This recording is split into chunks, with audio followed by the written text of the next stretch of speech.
Hare Krishna, Lila Purushottam Prabhu. Namaskar. We'll go ahead and start in just a minute. Ooh. I don't know what it's like in Debrecen or Czech, but it's really cold here. Yeah, it's the same.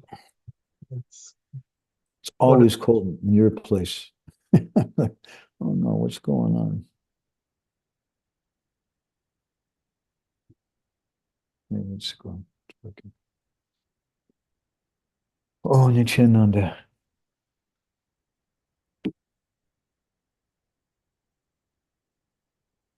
Gauragraganya gana gotra goloruharam Gauranga guratama gopyata kolpa briksham Gopala gada ratidam yati singha gora govinda deshi kavaram satatam namami Uttama adama kichuna bachila jachiya dileka kola Kahe premananda he mona goranga hridoya dariya bola Vaja goranga kaha goranga laha gorangira namare Je jana goranga baje se hoya mara prana re Hare Krishna, Hare Krishna,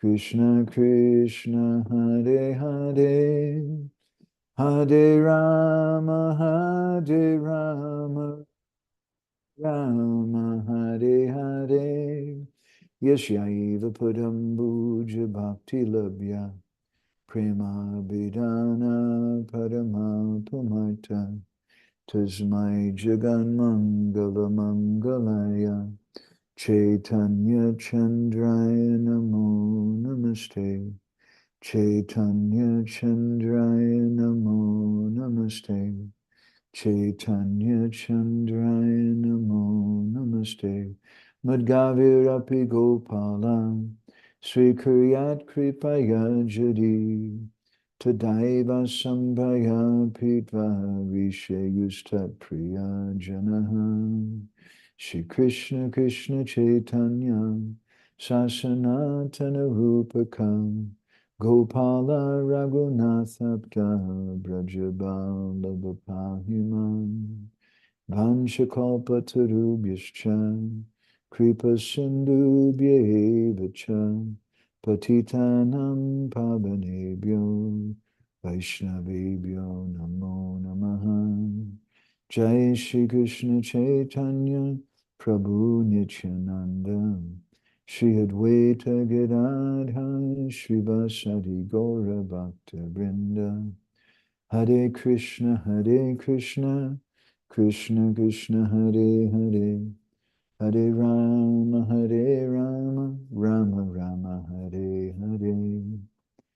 So we can recite this prayer from the Srila Narottam Prabhu Shri Krishna Chandra, Shri Krishna Namamrita Vaishivaktra, Chandra Prabhad Vastatamo Bodhaya, Gauranga Deva Anucharaya, Namo Namah Srila Narottamaya. Again and again, I offer my obeisances unto Srila Narottam Das Thakur. He is indeed a true follower of Lord Gauranga Dev, the nectarian shower of the holy name, radiating from the moon of his mouth, destroys the darkness of ignorance. So nice to see you guys here. We're continuing Prema-bhakti-candrika. This is the fifth song, and we're still plugging it out with the eighth stanza. Let's go ahead and bring that up on the board also. Yugala Charana Sevi Nirantara E Bhavi Anuragi Taki Basudai Sadane Bhavi Bajaha Siddha Dehe Pabataha Ragapatira Ese Upai. I will constantly desire to serve the lotus feet of Radha and Krishna with loving attachment. Whatever I contemplate during the practice of devotional service will certainly be achieved upon perfection in the spiritual body. This is a method on the path of attachment. So again, this is one of the prime pramanas that some Vaishnavas use to say that we have to have Siddha-pranali. We've been speaking about the Siddha-pranali. What is that? It's the line of perfection. Pranali means like a river or a line of gurus. And it's a line where someone gets Ekadas Bhav, 11 different practices to meditate upon. And it's been a controversial thing because some Vaishnavas insist that this is what has to be done. But we've been researching this. This is one of the very best pramanas they have here. And in our last session, we went over where it's described in the Gorgovinda Smarna Archana Paddhati. I was reading something from one of the leading Babajis yesterday. Actually, not just the leading Babaji, but this particular person is probably the leading scholar, Gaudiya Vaishnava scholar in Vrindavan today. And he was commenting how that so many devotees, both in Gaudiya Math and ISKCON and in Babaji's, they have a complete misunderstanding of our bhajan, our line. He said, because they don't understand Shastra. If we study Shastra, things become very clear, become very, very simple. It's not what sometimes people try to insist. Rather, everything is given in the holy name. And we read some things from Srila Bhakti-siddhanta in our last session. Let's look at those again. And I'd like to continue our discussion today. How we realize this, how do we get the Siddha-pranali? That's the real question. So Bhaktisiddhanta Saraswati, when he went before a group of Brahmins and Vaishnavas to speak about our line, he put that together in a book called Brahmano Vaishnava. In Bengali, we can translate it Brahman and Vaishnava. And in the Hari Janakanda, he said, those who have attained perfection in their bhajan have realized their own constitutional position. But nowadays, in Gaudiya Vaishnava Sampradaya, some immature Pancharatrika mantra traders are presenting imaginary and material names and forms as a goal of life in the path of perfection, Siddha-pranali. In this way, they gratify the minds of their disciples as well as disclose their own foolishness and ignorance of the Vaishnava literatures. Again, when I don't like it when devotees try to make enemies or label someone as an enemy. It's a great way to get people fired up. We see that with politicians and with governments. They say there's this crisis, there's this enemy going on, and we have to do something about it today. That's really good for shallow people. But we want to try to become Madhyamadikaris, and we want to have Shastriya Shraddha. We want to have faith based on Shastra, not based just on who's an enemy and who's not. So we've been discussing in our last few sessions about how Shastra repeatedly speaks about the holy name as the process for perfection. In the Chaitanya Bhagavat, Sri Chaitanya Mahaprabhu speaks about chanting. This is in Madhya Lila chapter 23, text number 78. He says, Iha hoite sarva siddhi, hoibe sabar, sarvakshana bala ite vidi nahi ar. By chanting, everyone will attain all perfection. Sarva siddhi, all perfections. That includes Siddha-pranali. Hoibe sabar, sarvakshana bala ite vidi nahi ar. Always chant. There's no other iti vidi nahi ar. There's no other vidi. There's no other prescription. There's no other formula to do.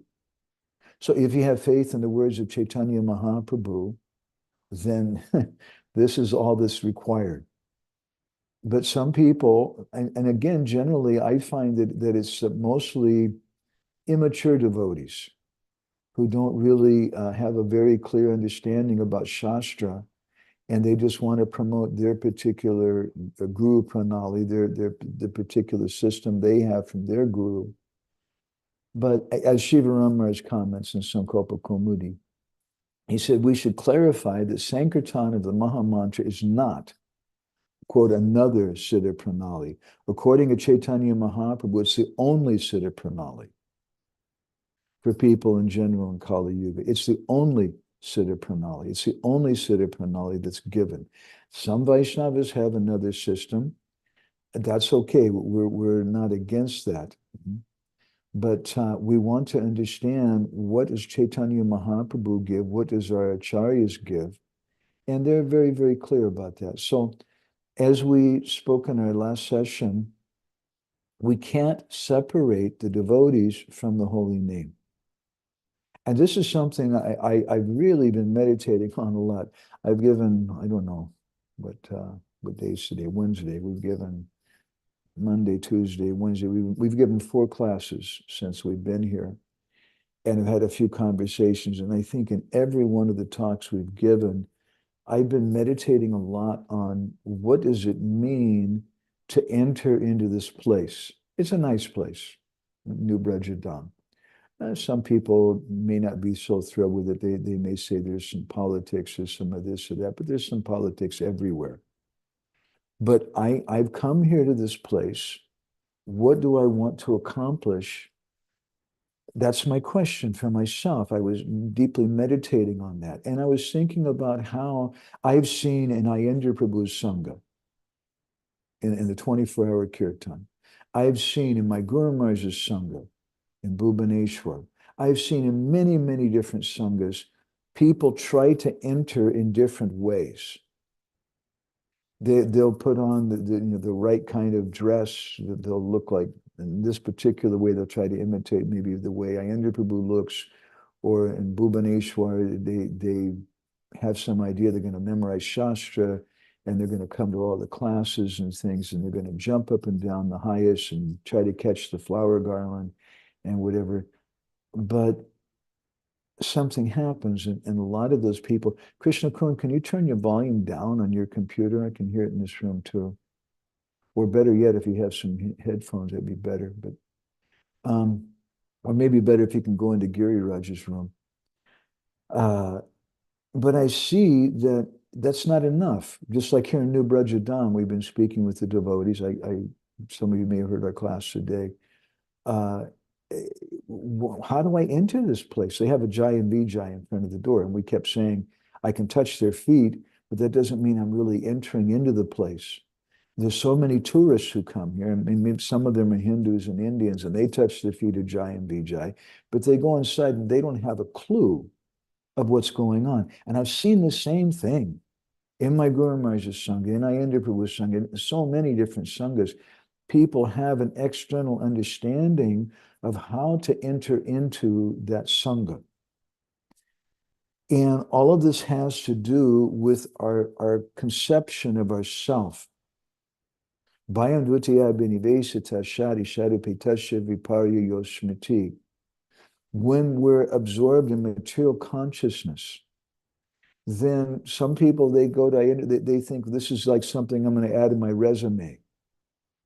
Some photographs of me with Ayendra, some photographs of me with Gaur Govinda Maharaj. It's something on my resume. It's something which makes sense to me. I figured it out. The problem is that there's so many devotees who don't know Shastra, and these people, they do know Shastra, and they're very rasik, so I'm going to go and associate with them. That sounds nice, but I'm not satisfied with that, because I see a lot of those people leave, or a lot of those people fall down. And then it brings me to the question, did they actually enter at all? And what does it mean to enter? I'd like to turn, at this point, I'm going to maybe, I have a feeling I'm going to be rambling a little bit today. Please forgive me. I've been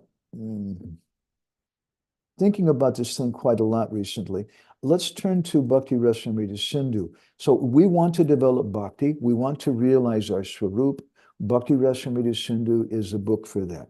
So Rupa Goswami, in the first part of Bhakti Rasamrita Sindhu, in the second chapter, he speaks about 3 different types of prayers. So we want to have a prayer. We want to have a mantra, whether you're a follower of Siddha-pranali or whether you're a follower of chanting Hare Krishna. So he speaks about 3 types.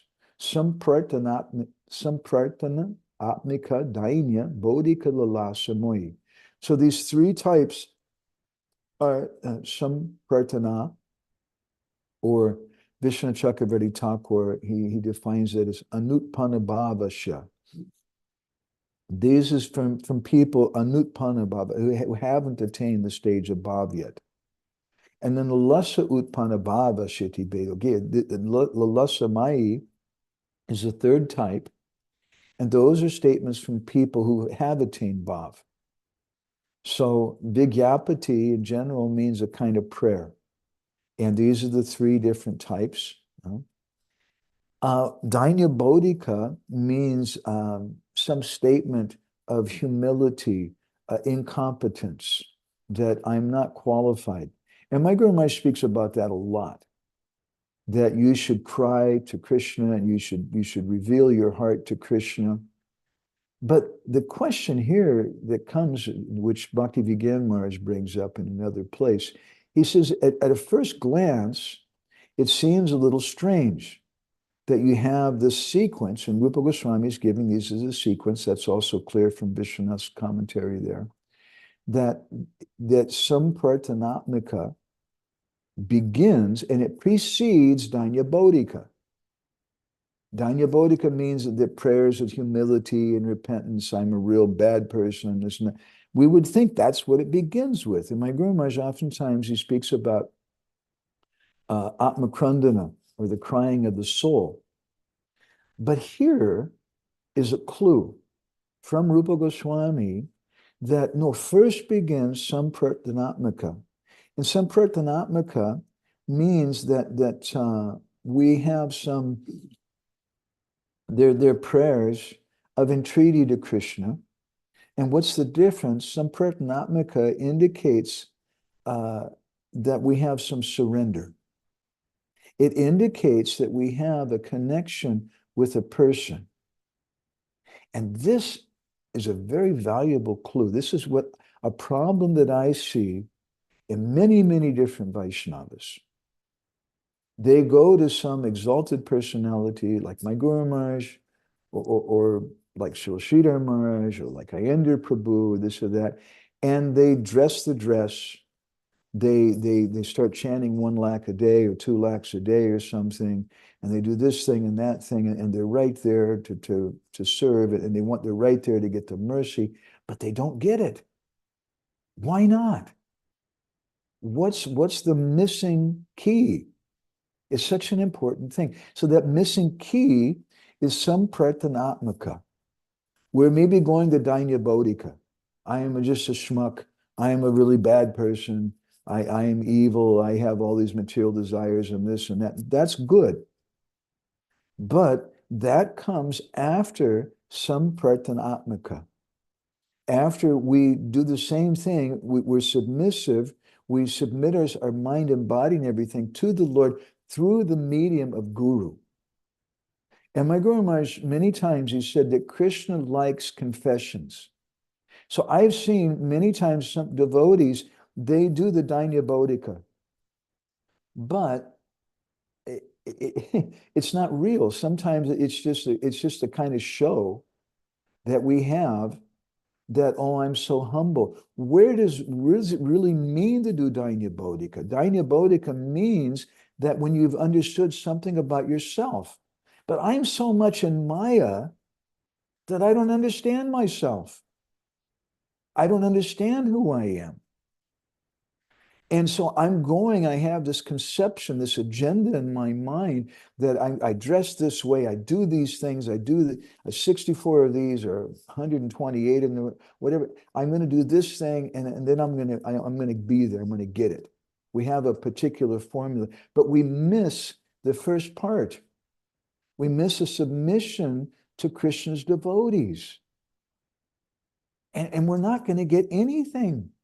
I'm not going to enter into New Brajadam just by walking in the door, just by dressing in a certain way, quoting some slokas, singing a nice raga in the kirtan, or impressing people with my expertise in this thing. I have to get the blessings of the devotees. And every project is like that. Every sangha is like that. If we really want to enter into that sangha, It means we need to please the devotees. But so many of us don't do that. There's something blocking our way. So Srila Bhaktisiddhanta Saraswati Thakur speaks about this in one lecture. Actually, there's a few things I wanted to find. One of them was another.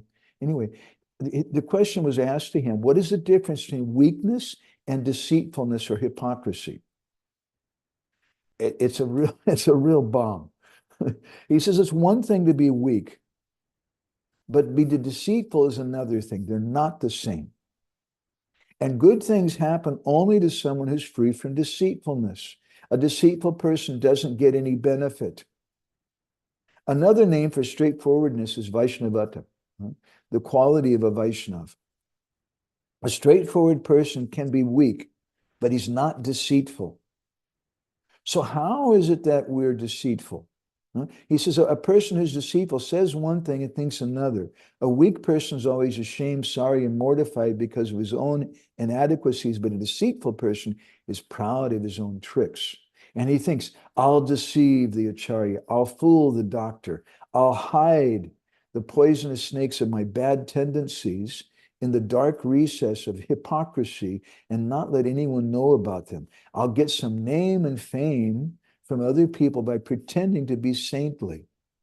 And the amazing thing is sometimes even we convince ourselves because we're so external, we're not going by the standard of sadhu guru, what is good. We're not melting the heart of sadhu. Jiva Goswami in Bhakti Sandarbha, he says that we've often commented on this. I think you've heard me many times that Krishna doesn't have mercy because to have mercy means you have to feel the suffering of someone else. And Krishna is Satchidananda Vigraha. He never has a bad day. Just like girls in America, ladies, they have what they call a bad hair day. Their hair is going in the wrong direction. It's this or that. Krishna never has a bad hair day. Krishna never has body odors. Krishna is always blissful. He never experiences any suffering. So if we go, my grandmother once said that if I go to Krishna, oh Krishna, hey Krishna Karuna Sindhu, you're the ocean of mercy, Dinabandhu Jagatpate, the deliverer of the fallen, please be merciful to me. My grandmother said, Krishna will tell you, I'm sorry, you've come to the wrong place. I don't have mercy. You have to go to the Vaishnavas, who are Krishna Kripa Srimurti, who are the embodiment of that mercy. In my grandma's commented, he said that Krishna will say, I've given away that ocean of mercy. It's not with me. You've come to the wrong place. You have to go to the Vaishnavas. And Jiva Goswami goes on to explain that we have to melt the heart of an advanced Vaishnava. And I've really been contemplating this thing. I'm not, to be really straightforward, I'm not convinced that all the devotees here in New Brajadam are really, really advanced devotees. I can't lie and say that, but I am convinced that they're all very, very special. They've worked so hard for so many years to build this amazing place, which I think I heard something like they've already had nearly 1 million people or something come to visit. It's astonishing. It may not be perfect socially or in this sense or that thing, but it's doing what Srila Prabhupada wanted. And these devotees have done so much. And it's for me, it's the most beautiful temple room I've ever seen, the paintings and the way they dress Radhe Shyam. Oh my God, and the worship and things. And today I was so happy. They came in with Gopishwar Mahadev and Yoga Maya. I'm so delighted to see devotees who appreciate Yoga Maya Devi and Gopishwar Mahadev. And they had a procession. During the winter, they keep those deities in the Tulsi room, Tulsi house. And so on this day in Ram Navami, they bring them for darshan of Radhe Shyam and Prabhupada, and then they take them to their little temples outside. And because the weather's starting to get warm, it's not warm yet, but it's it was a couple of days ago. So I'm so inspired by them, so inspired by everything they do. You go in the temple and there's 2 trees in the temple room here, 2 big trees, in big pots. One of them is a neem tree from the seed of the neem tree at Chaitanya Mahaprabhu's Janmastan, his birthplace. And the other one is a bakul tree, which came from a seed from the Siddha-bakul tree that Haridas Thakur chanted under in Jagannath Puri. That's really good. I mean, things get, if we want something sweet, we need to be in a small sangha. And this is a big temple with lots of people, so it has some but they're doing really the right thing. So I want to get their blessings. How do I get their blessings? If I don't get their blessings, then what am I going to get from my visit to New Brajadam? I can go here and I can spout off some hot air. I'm such an advanced person. I know philosophy. I can be a revolutionary. I can be this and that. But I'm living in my illusion. Well, these are devotees who are actually pleasing the Lord. Maybe they're not people I want to hang out with always. That's another question. But these are wonderful Vaishnavas. And how do I enter into them? I need to please them. I need to get their mercy. And to do that, I need, especially if I'm going to stay, yeah, there was some picture of Yoga Maya there too, I think. So the Hariprabhu said. I'll point it out later on in WhatsApp if you remind me. Oh, I lost my train of thought. I'm sorry. I need to get the blessings and mercy of these devotees. And especially if I'm going to stay with someone, if I'm going to go to Bhubaneswar and stay with my Guru Maharaj, I'm going to go and I want to join the 24-hour kirtan with Ayendra or with this one. I see so many people, they never really join. They're just thinking of their own agendas. And his mother, Srimati, commented, we were going to try to get her to come for our Sangha and say something, or maybe make a video. I don't know if that's practical or possible for her. She has health issues, and she also doesn't like to speak to groups of devotees unless she knows them, unless they have faith in her. But I'd like to tell you a little bit about her story. Maybe you've heard me speak a little about her before. She is the only lady, Western lady, she's from Australia originally, who has ever been invited to stay at Siddha-bakul and later to stay at the Gambhira. She really impressed the Babajis. She was chanting at that time, something she doesn't like the devotees to speak about in public, but she was chanting 3 lakhs a day. And she wanted to see what is their system in that. And her guru instructed her, you do that, you go there, because I can see you have this real qualification. And she went there and she didn't just chant and just sit under the tree, but she met with the devotees and she got to understand them and she got to do some service with them. And later she was preaching for many, many years in Mayapur. She's quite a preacher. Later she went to Radhakund and she was staying at Radhakund. She got a flat there and she was chanting like 3 lakhs a day and things. And at one point she had a dream and Prabhupada came to her and said, what are you doing here? Don't stay here. And you should stay in Vrindavan. She left and she went to Vrindavan. And now practically her main thing every day is going to Prabhupada's Guru Puja. And just the simple programs that Prabhupada gave. And she stopped chanting so many rounds, actually. And she oftentimes comments that she's met so many devotees who think it's like a formula.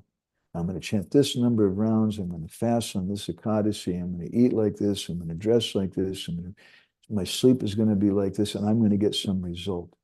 But she points out again and again and again the same thing that we're saying here, that unless you have blessings of a person, of a devotee, Bhaktistu Bhagavad Bhakti Sangena Parijayate. This is a statement from Brihanaradiya Purana, which is quoted by Jiva Goswami in Bhakti Sandarbha, quoted by all of our acharyas in so many different places, that bhakti comes from a devotee. That's, if we want to enter into a sangha, we have to get the blessings of that devotee. And she, in her case, Mother Srimati, she wasn't impressed. She saw so many devotees. Yeah, they increase their chanting. They think 1 lakh a day, but they're not getting the blessings of Prabhupada. And you probably all heard me tell this story. I want to repeat it.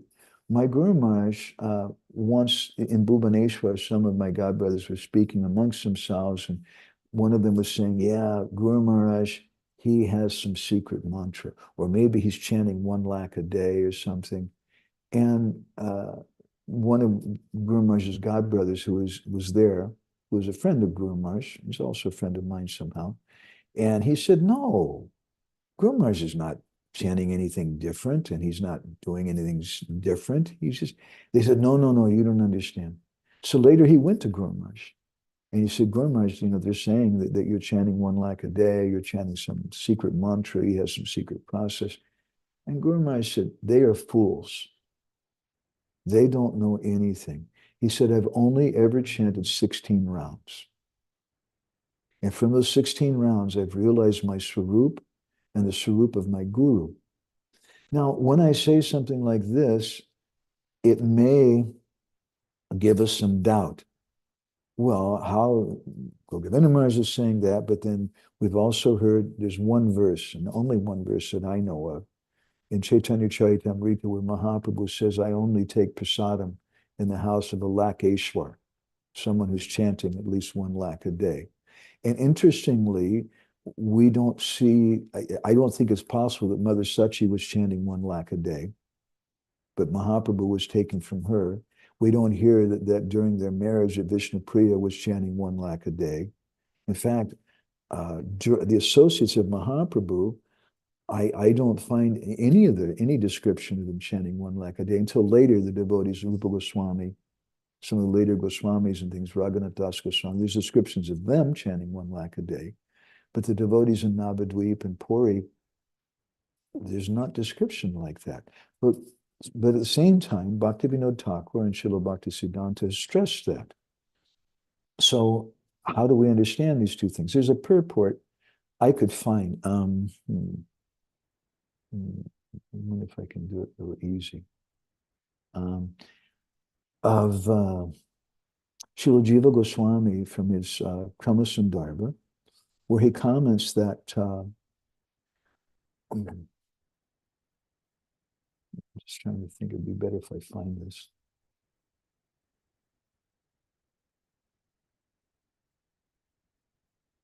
Where he comments that one may not chant so many rounds a day if they're doing service. And he gives an example. He goes on to say that just like a wife, she has different things that she's doing, but her primary thing is to please her husband. And so similarly, if a devotee's primary thing is to please Guru, then they'll get everything. So this is an old letter that I wrote some years ago.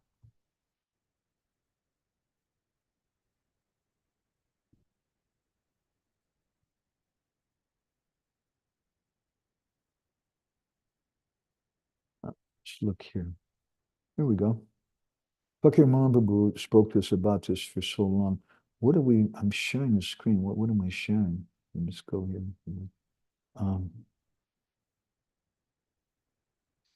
This is from Hari Bhakti Vilas.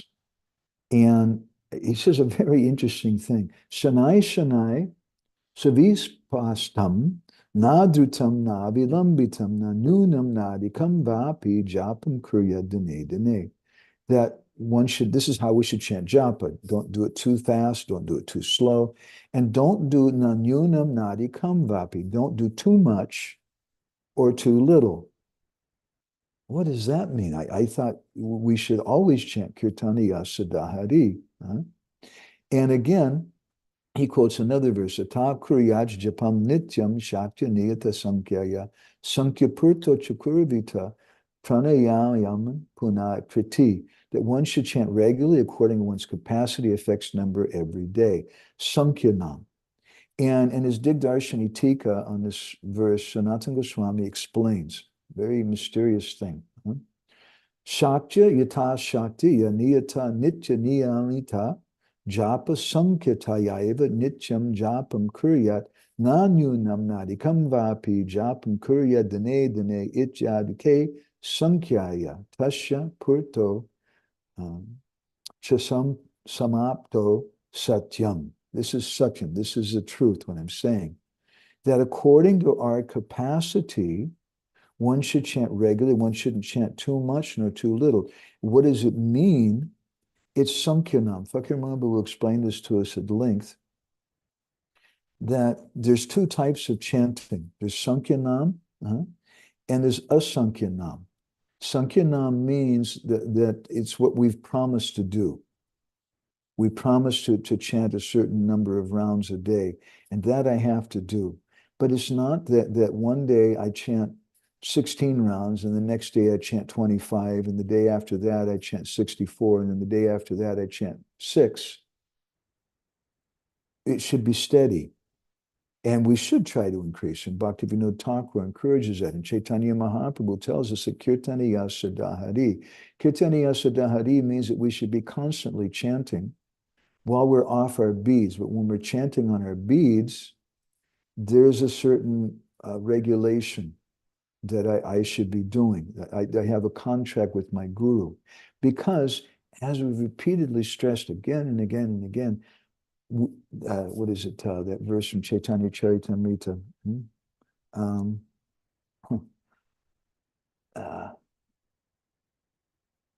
What is it, Krishna Kun?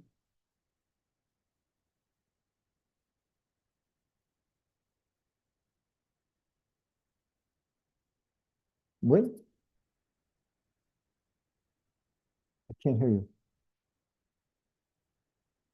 Okay. Anyway, Tate Krishna Bhaji, that's it. Tate Krishna Bhaji Kori Guru Sevan. That our Krishna Bhajan is our Guru Seva. And when we try to separate the devotees from the bhajan, we try to separate the devotees from the deity, and we're thinking just of myself, I'm going to become very advanced. I'm like this, I'm like, and we're doing something which hasn't been given to us by Sadhu Guru.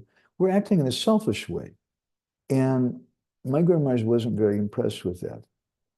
And I've seen many, many Vaishnavas trying to impress others. I'm chanting so many rounds, I'm doing like this, but they're not trying to please the Vaishnavas.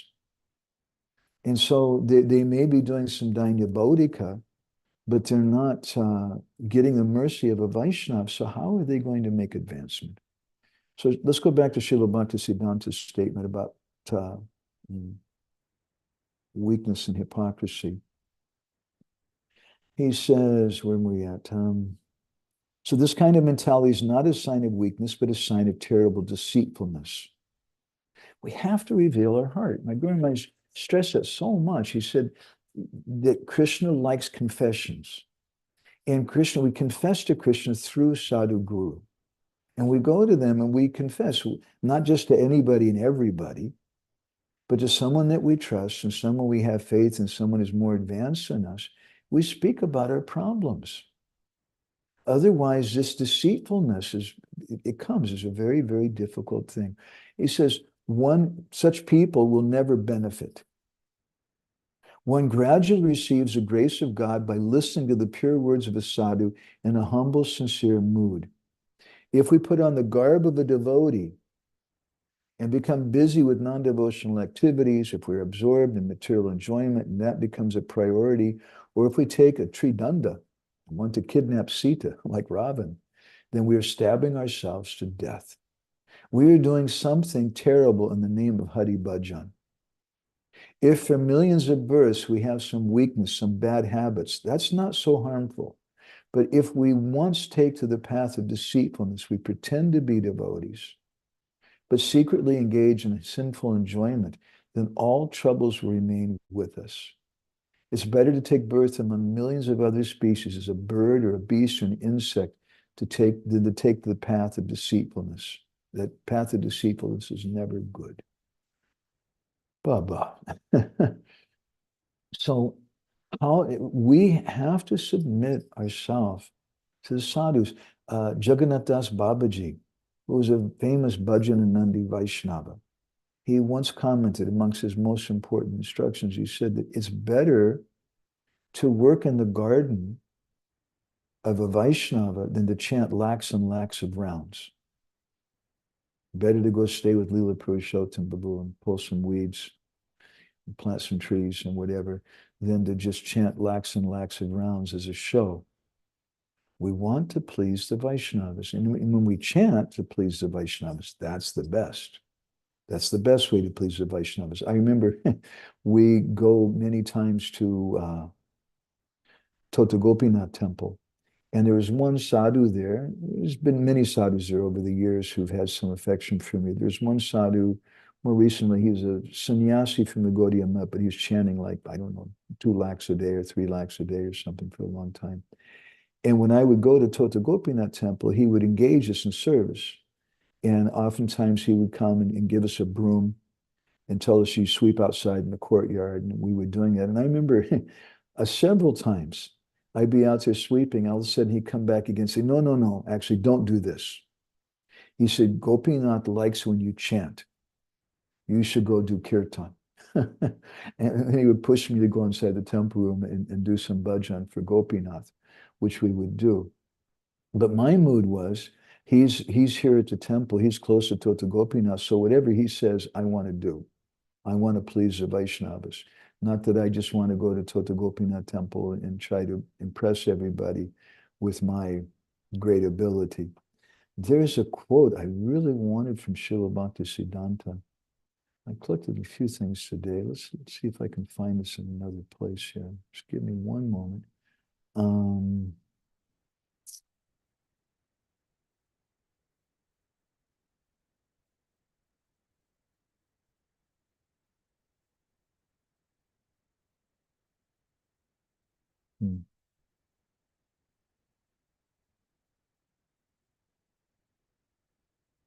Oh, that's it. Okay. Hmm.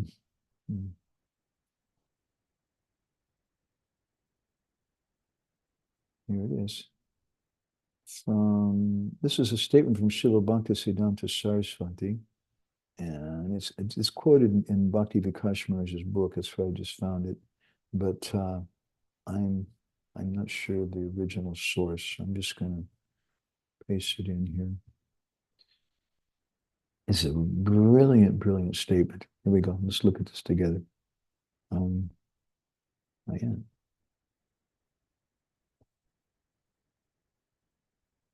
Hmm.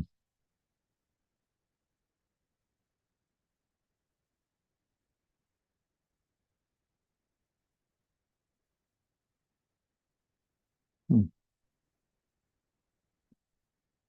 Sure.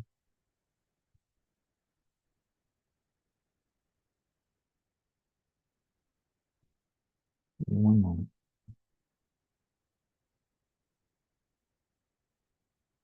There it is. Okay. Without a doubt, a sadhu's words possess the power to destroy the evil propensities of one's mind. In this way, sadhus benefit everyone who associates with them.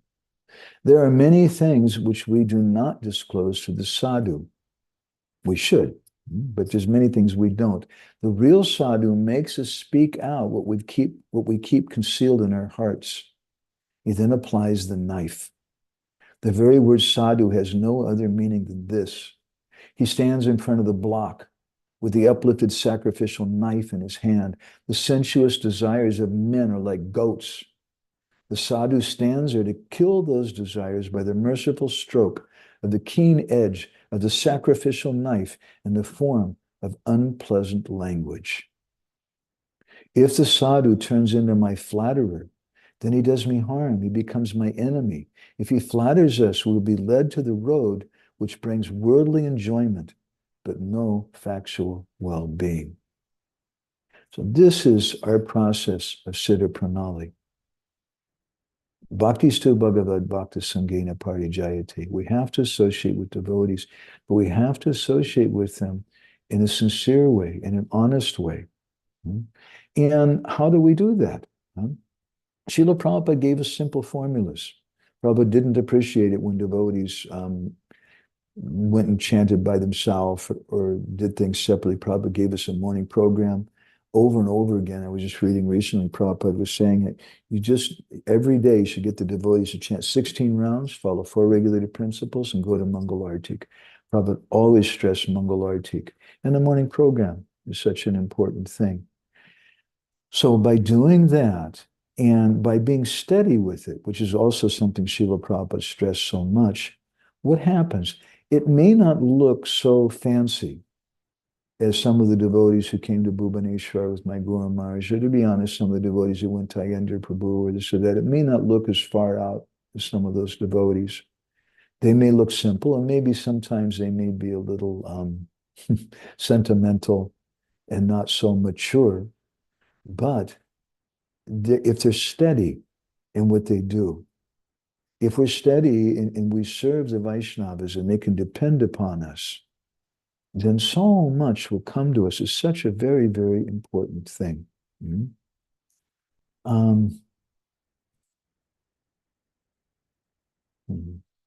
Therefore, the Prachetas, there's a verse in the Bhagavatam, which the exact same verse, word for word, comes twice. Now, you know, if something is said twice in the Bhagavatam, once it's in the first canto, and the second time it's in the fourth canto, spoken by the Prachetas. And it's a verse that my Guru Maharaj used to often quote, where he said, Tuliyama Lavina, Pina Swagam Napunarvavam Bhagavat Sangi Sangasha Martinam Kimutasi Saha. When the Lord Vishnu came before the Prachetas and asked them, what would you like? They spoke this verse. And they said, we don't want anything. This is the Bhagavatam telling us how to become Siddha, how to get perfection. And they said, we don't want the heavenly planets. We don't want liberation. We don't want any. All that we want is Bhagavat Sangi Sangasya. We want association with devotees.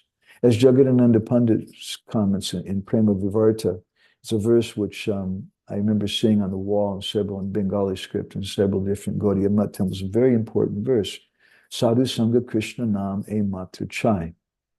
I need two things, not one, but two. I need to please the devotees. I need to be with the Vaishnavas, and I need to chant the holy name. In the Prema Vilas of Nityananda Das, there's an interesting discussion between Lokanath Goswami and Narottam Das Thakur.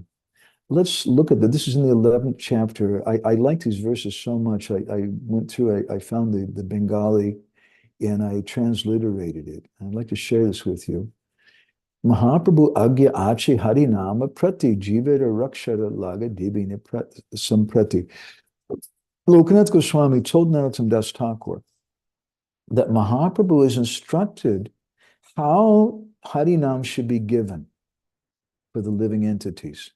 And then he explains how the devotees, people, they get one human body after another. They're traveling through so many different births. Janme janme jata papa tapa dvaya. Due to the sinful activities of so many lifetimes, they don't recognize their real self. This is exactly what we're speaking about. Even as devotees, we come and we see things through the lens of our consciousness. And so he's thinking that in this human birth, I'll get everything.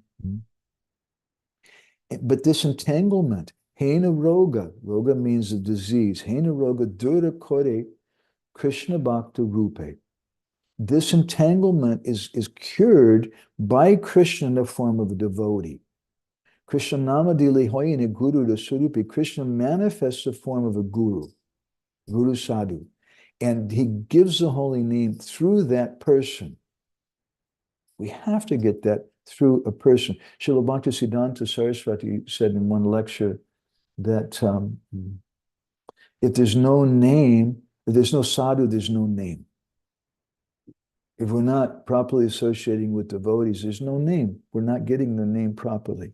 And then he says that these topics, these are there in Shastra, and someone who understands them, then they'll adopt the proper process. And he says, but tahi nakole di shastra hoya anuvad, someone who doesn't understand the Shastras in this way, te karani nahi tari Krishna prasad. They don't get Krishna's mercy. And this is the point that this Babaji was making. This is a point Shiva Ram Raj is making. So many people, they're practicing different things, but they don't understand Shastra. They don't understand that they have some external understanding of the process, and they dedicate themselves to doing the process. They think, I'm going to make so much advancement because of the strength of my sadhana. My Guru Maharaj used to tell a story. that once Vishwamitra Muni and Agastya Muni were having a quarrel, who was the most advanced. And so they went to speak with a great authority who's Ananta Sesh. Which is a more advanced? It's Agastya Muni. Was it Agastya Muni? Was it who is Vishwamitra always quarreling with? Lila Purushottam, do you know? You remember? If you read in Vishnu Purana, his name is mentioned. Anyway, this other rishi, let's just call him Agastya Muni for now. But his name's not coming to my mind. Anyway, so they went to, sorry? Vasishtka. Vishishta Muni, exactly, Subhasaka. Thank you, Prabhu. So Vishishta and Vishwamrita. And they went to ask from Ananta Sesh who was more advanced. And Ananta Sesh said, well, you know, it's kind of hard for me to say. I have a hard time thinking very clearly because I have all the universes on my head. And it's kind of hard to think clearly if you have so much weight on your head. He said, so look, could you do me a favor? Ananta Sesh told him, if one of you could take the universes on your head for just a minute, then I'll be able to think clearly and I can answer the question. And when he heard that, Vishwamitra Muni was very proud. He said, yes, just see the power of my sadhana, the power of my chanting mantras and things. I'll take the universes on my head. And Ananta Sesh said, you're sure? Yeah, I am sure. You give it to me. Okay, here you go.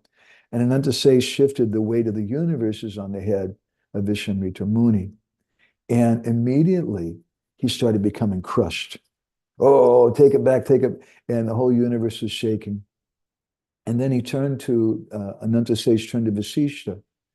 He said, so can you take it? And Vasishta said, I have no strength to do so. But if you tell me, then I will, but I'll do so on the strength of my sadhu sangha.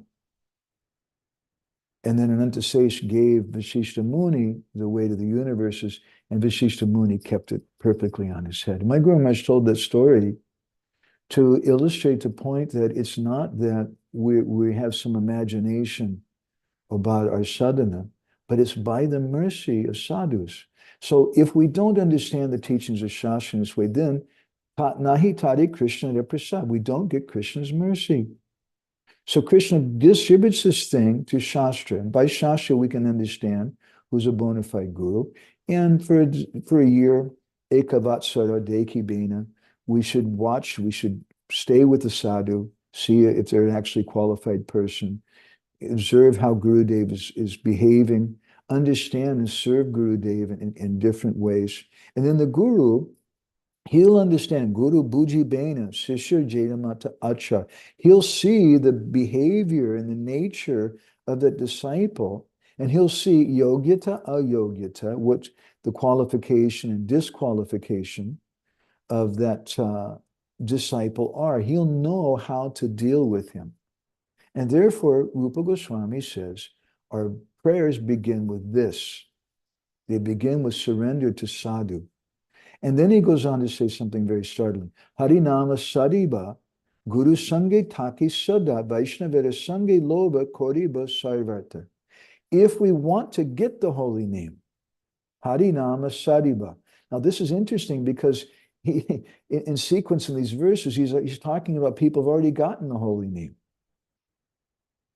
So what does it mean? He's saying someone who's really gotten the holy name. If you really want to get the holy name, then Guru Sangha Take Sada, you have to constantly Sada associate with Gurudev. What does that mean? Gurudev is in India, Gurudev is in America, Gurudev is in some distant place. I can't associate with him constantly. Bhaktivinoda Thakur says that Sangha is not just something physical, but Sangha is a matter of the consciousness. Srila Prabhupada famously said, the mosquito is associating with the king, but he's not appreciated. That's not real Sangha. Sangha means when we understand the mood of that Vaishnava. And this is why here in New Brajadam, I would like to enter into the assembly of the devotees here, because I know this is what's going to give me the best benefit. It'll also enable me to serve them in the best way. They'll listen to me. If I understand their hearts, how do I approach them in a humble way? And I want to be in an honest way, and I want to reveal my heart and hear from them, hear their heart. So this is required. If I want to get the holy name, I have to constantly associate with Gurudev and Vaishnaveta Sangi Loba Koribe Sarvata. I should constantly be greedy to associate with devotees. But association with devotees means, as Rupa Goswami describes in Upadeshamrita, that I have to, what is it? What's the verse? I think it's the fifth verse. Dadati pratigrinati guyamakyati prichati bhumte bojayate chayava savidim pratilaksham. 6 different symptoms of association with the devotee. That I have to reveal my mind, my heart to someone. My Guru Maharaj commented on that verse saying that it doesn't mean you just tell everybody in public, I have this problem. I'm attached to watching television. I eat non-devotee food or this or that. You don't speak about that in public before everyone. It'll just create a disturbance in the society of Vaishnavas. But you speak that to an advanced Vaishnava. And with the Vaishnavas, with the devotees we want to associate with, Vaishnaveta Sangha, Loba Kori Sarvata, we have to be close to our Gurudev. We have to associate with them in a way of understanding their heart. And someone who does this, they get this dridharati. They become firmly fixed. And otherwise, nahi laki jaya jivera shakala durmati. This shakala durmati, all these terrible propensities that we have, they don't go away. This is why so many people are coming. So many people, they associated with Prabhupada. They associated with my Guru Maharaj. They associated with Ayendra. But did they really associate? They went there with their own agenda.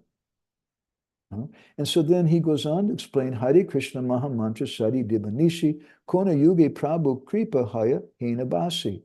We should chant the Hare Krishna mantra day and night, Dibanishi, and wait for that time when Gurudev will give mercy to us. Because if we chant constantly, then looking back to this previous verse, this is Guru Sangha Taki Sada. This is how I associate with Gurudev constantly. This is how I enter into the Vaishnava Sangha, by chanting constantly in a sincere way, but in a mood that of surrender to those devotees. And that's why I've seen so many different people. Many of them have left our society, and they've gone sometimes to Radhakund or this or that, or some Babajis or something, and they've gotten something which seems better. And honestly, to be really blunt, a lot of times what they've gotten is more mature Sangha. Because really, honestly, in our society, a lot of times we're the new kids on the block, and there's a lot of devotees who are not so mature. And then you go and you associate with someone who's been practicing bhakti for their whole lifetime, and they know Bengali or Sanskrit, and they're a more mature person. But those devotees who go there, I meet some of them sometimes when I go to Radhakund. I have a couple godbrothers who are there. I meet some of them in this place, and I look at them. And I asked him, Sachinanda Maharaj, we were mentioning in a previous session, how he asked one of his disciples who left him to go and do bhajan at Radhakund and take Siddha-pranali. He asked her after some years, she was still coming, she still respected him, which is good for her. We should respect our parents, we should respect all of our gurus in this life. And he would come sometimes just to pay her respects, but she didn't have that much deep faith in Maharaj, perhaps. She had more faith in these Babajis. And Maharaj asked her one time, he said, so, have you realized your Swarup? And she said, no.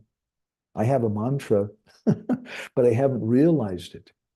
So what's the value? And we see on the other hand, I've seen many devotees, maybe they're a little neophyte in some ways. Maybe they're not so mature, but they are just very, very steady. Someone was telling me about a devotee, a Prabhupada disciple in the manor recently, who used to just do service for the deities practically 24 hours a day. He'd sleep in the temple room. And he was a brahmachari. And this devotee stayed in the same room with him for a while. And he told me that wherever you would see, whenever you'd see him walking, you knew where he was going. He was either going to the laundry room to get the deities' clothes, or he was going to get the boga for the deities, or he was going to wash the deities' things, or he was going to the altar. Those are like, he's only had like 5 different places that he was going. And he was just, and when he left his body finally, it took him like 6 different devotees to do the service that he was doing. And that's a wonderful thing. That's a Vaishnava. That's the kind of Vaishnava I would like to be like. Someone that my Gurudev can depend upon. And if I can do that, then I'll get his mercy. So Hare Krishna Mahamantra Sadadiva Nishi, I should chant day and night. There's, well, maybe someone remembers, my memory is so bad. There was a disciple, Srila Prabhupada, in Vrindavan, who Prabhupada told that he should cook for the deities, for Krishna Balaram. And he was cooking, and he ended up, like, at one point, he was cooking all the offerings. Do you know who I'm talking about, Leela Purushottam Prabhu? What's his name? I always forget his name, but last time we mentioned the name properly. Right, right. We talked about him before. Chaitanya Prabhu? Vibhu Chaitanya. Vibhu Chaitanya, exactly. Thank you. Vibhu Chaitanya Prabhu Ki Jai. And at one time he went to Prabhupada and said, Prabhupada, I don't have time to chant my japa. I'm only sleeping like 3 or 4 hours a night, but then I'm cooking all day long and all the offerings. And Prabhupada said, no, you don't have to chant your japa. You're already perfected. And this is the same thing that Jiva Goswami says, that if someone is doing service like that, and therefore Srila Bhaktisiddhanta, famously, it's probably one of the biggest misconceptions, in my humble opinion, in our Gaudiya Vaishnava society. Devotees think that Srila Bhaktisiddhanta had everybody chanting 1 lakh a day. Actually, from what I understand, speaking, and I had the good opportunity, I've met 6 or 8 different disciples of Srila Bhaktisiddhanta, and a couple of them had a lot of affection for me, and I spent some time with them. And I asked some questions about this, and the vast majority of devotees, he initiated chanting 4 rounds a day. 4. But he would tell them that you should kirtaniya sadahari, you should be serving, and while you're cooking for the deities, while you're serving your guru, while you're doing book distribution, whatever, you should be constantly chanting. And he said if someone's doing that, he considered that to be like chanting 1 lakh a day. Because it's so important to please the Vaishnavas. So let's go on in Prema-Vilas.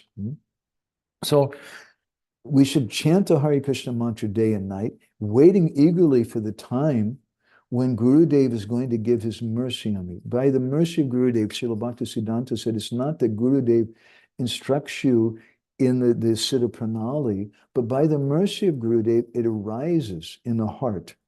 We naturally realize it. And then he says, Adika utkanta hoy guru korena koruna, iha se bhujite pare kona kona jana. The guru, he gives his mercy to a disciple when he sees that disciple is utkanta. Utkanta means he's almost erupting like a volcano. He's very, very eager for this thing. This is when we get that mercy. This is the system of Siddha-pranali. No, Prema-Vilas speaks about this. It doesn't speak about Ekadas Bhav or anything like that. And then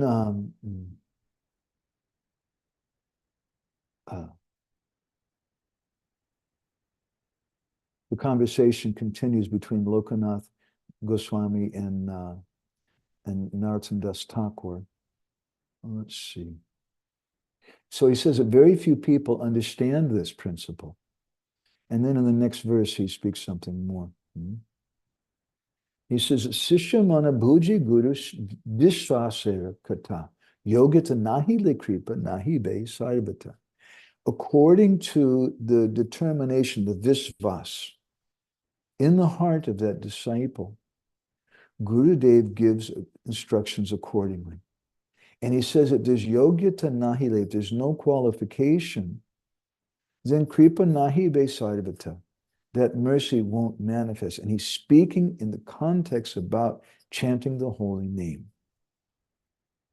You may be chanting and chanting and chanting, but if you're not doing service to the Vaishnavas, if you're not doing service to Gurudev in a cooperative kind of mood, then that service won't manifest. And he says, Ehoi prachin vakya. This is very ancient teaching. Suno Narottam, you listen to this. Na janme Krishna to kripa ete karna. This is the reason why Krishna's mercy doesn't arise. This is it. This is the problem. This is why people, they're chanting and chanting, they're doing this thing and that thing, they're taking on this project, they're working for the BBT, they're cooking in the restaurant, they're doing kirtan with Ayendra Prabhu, they're coming to Bhubaneswar and hearing from my Guru Maharaj, but they don't make advancement because they're not approaching in a proper way. They're not revealing their heart to the Vaishnavas. There's some duplicity there. And although they're chanting, they're not chanting. So this chanting is so very, very important. And what is our qualification in our chanting? There's a beautiful thing in the Bhajan Rahasya, Brajraj Gopal Minister. Why doesn't associating with more mature devotees result in a change in our consciousness? How do we find the best Sangha to nurture our devotion? Well, the best Sangha is the quality of the Sangha, the quality of how we're associating. I can go and associate with my Gurudev, but if I just talk to him about topics from the newspaper, then it's not a quality Sangha. And on the other hand, I can go with some new Bhakta, but if I just read and chant the Bhagavatam with him, that I may get more benefit in some ways from that association, because with my Gurudev, he's not going to be pleased with me. Tate Krishna Bhaji Kori Guru Sevan. I please my Gurudev by doing Krishna Bhajan. I please the Vaishnavas by doing Krishna Bhajan. So sometimes devotees, they go and they may be in association with more mature devotees, and it's very attractive. They're not sentimental. My God, it's so nice. And they have some wisdom, they have some knowledge of things. But if I'm not associating with them in a proper way, then I don't get the proper result of that association. It's nice, and I can add it to my, what do you call it, my business resume. I can add it on my resume that, yes, I was associating with Gaur Govinda Maharaj, and I was his servant. I don't like to show pictures of myself with my Guru Maharaj. There's a lot of them because I was his personal servant for a little bit. But I'm not into, because I don't feel like I really associated deeply with him. I'm sorry, that's just the fact. I'm not on that level. I can't understand his swarup, my swarup. I have so many still problems and things and desires in my consciousness. Who am I? So I don't want to advertise that. I want to properly associate with him. So in Bhajan Rahasya, Bhaktivinoda Thakur, Bhajan Rahasya is kind of the postgraduate study of Harinam Chintamani. It's the Rahasya, the confidential practice of bhajan. And in there, he speaks about how we have to associate with sadhu. And he says something, let me put this on the board. I looked this up in the Bengali the other day because I wanted to see, I've seen it in translations. He says, Nam adhikar yata bhagavate. This is how to have adhikar for the holy name. And it's described, Yata Bhagavate, in the Srimad Bhagavatam, 11:20, 27, and 28. Jata Shadu Makata Su Nirvina Sarva Karma Suveda Dukatmakam Kaman Paritige Panishvaraha Tato Bhajetamam Pritaha Shadalurjada Nishchayaha Jusamana Shatan Kaman Dukodarkam Chagarhayan. He says that there's someone, Jata Shadu Makata Su, they have some faith, it's awakened in Krishna Kata. And Nirvana, Sarva Karmasu, they know that sense gratification is nonsense. They're disgusted with it. Veda Dukatmakam Kaman, they know that this lust is kama, Dukatmakam. It's going to bring me all kinds of suffering and misery. But Parityage Pyanishvaraha, they can't give it up. So what should they do? Tato Bhajeta Mam Pritaha. They should continue to do bhajan to me with priti. What does bhajan to me with priti means? It means doing bhajan for the pleasure of Gurudev in association with the Vaishnavas. Bhakti stu bhagavad bhakti sangena parijayate. Because bhakti comes from the devotees. Whereas if I'm just chanting in my mind, I'm chanting, I think I'm so great. That's not with real priti. Priti means with the Vaishnavas. Shradala Juda Nishchaya. And I'm doing it with faith and with great conviction. I'm never going to give this thing up. Jusha Manishchatad Kamam. And while I'm doing that, at the same time, I'm doing my nonsense. I'm engaged in my sense gratification that I can't give up. Paritiye Pranishvara. And dukkha darkams chagarhayan. The word garayan comes from the same bij dhatu in Sanskrit as agni. It means I'm burning up. I'm lamenting. Once I remember doing a program at going to a retreat in Ukraine, and there was one Mataji. She's one of the most senior devotees in the yatra there.